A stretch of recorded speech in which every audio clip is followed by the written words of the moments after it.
Your doctor has recommended that you undergo a ureteroscopy.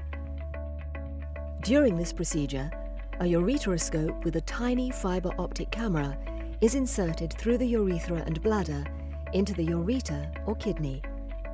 Ureteroscopy is used to remove kidney or ureteric stones and enables a direct view of the ureter and kidney to confirm or rule out other abnormalities.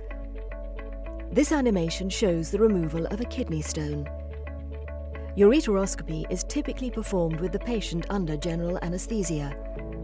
A small tube is passed through the urethra into the bladder, and from there up into the ureter and into the kidney.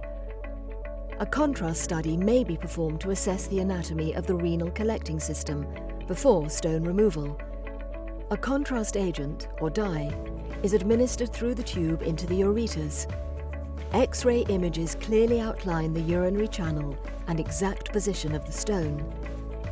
A so-called safety wire that helps guide the ureteroscope through the ureter is inserted. Depending on the location of the stone, a rigid or flexible ureteroscope is passed through the urethra into the bladder, following the safety wire into the ureter, the small tube that drains urine from the kidney to the bladder.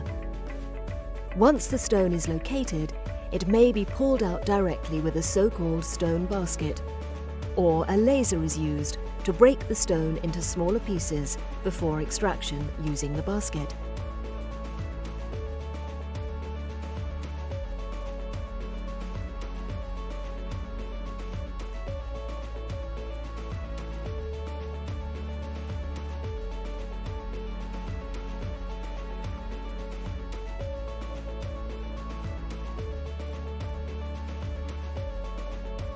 After stone extraction, the collecting system is checked to ensure that no residual stones have been missed.